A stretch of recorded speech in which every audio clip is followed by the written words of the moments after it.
Bulchkani xamirini qo'lingizga umuman yopishmasdan, hech qanaqa idish kir qilmasdan, hech qattiq un qilmasdan yumshoqqina og'izda eriydigan bulchkalarni tayyorlaymiz. Qo'limga yopishgan xamir tufayli bulchka xamiriga doim ko'proq un solib qo'yardim. Endi buni yo'lini topdim. Buni sizlar bilan ham bo'lishaman. 1 stakan iliq sutga 2 choy qoshiq drojani solib yaxshilab aralashtiramiz. Selofan paketimizga sutimizni solib, bir dona tuxum, shakar va unni elab, massamizni og'zini shunaqa yopib, yaxshilab qo'limizda qorishtiramiz. Buni qulayligini qaranglar qizlar, qo'linglar ham umuman kir bo'lmaydi. Massamizni yaxshilab aralashtirib, ustidan o'simlik yog'i va saryog'ini eritib solib, yana aralashtirishda davom etamiz. Idishga issiq suv solib, selofan paketdagi xamirimizni solib qo'yamiz. Bu ham sizlarga life hack. Endi 15 daqiqada xamirlaringiz oshib ishib chiqadi. Uzoq vaqt xamir oshishini endi poylashga hojat yo'q. Shunaqa ham elastikniy zo'r xamir bo'ldi.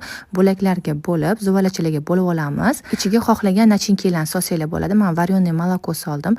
Qaranglar qanaqa zo'r xamir. Endi xohlagan qolipingizga solib, mana shunaqangi qolipdan foydalandim. Ustiga tuxumni surtamizda, makni sepib 180 gradusda qip-qizil bo'lguncha pishirib olamiz. Shunaqa ham mazali, yumshoq, yengil bulchkani to'g'risi anchadan beri tayyorlamagan edim. Hech qattiq kir qilmadim, hech qattiq un bo'lib ketmadi. Albatta shu layfga yoqqan bo'lsa, like bosib, yaqiningizga yuborib qo'ying.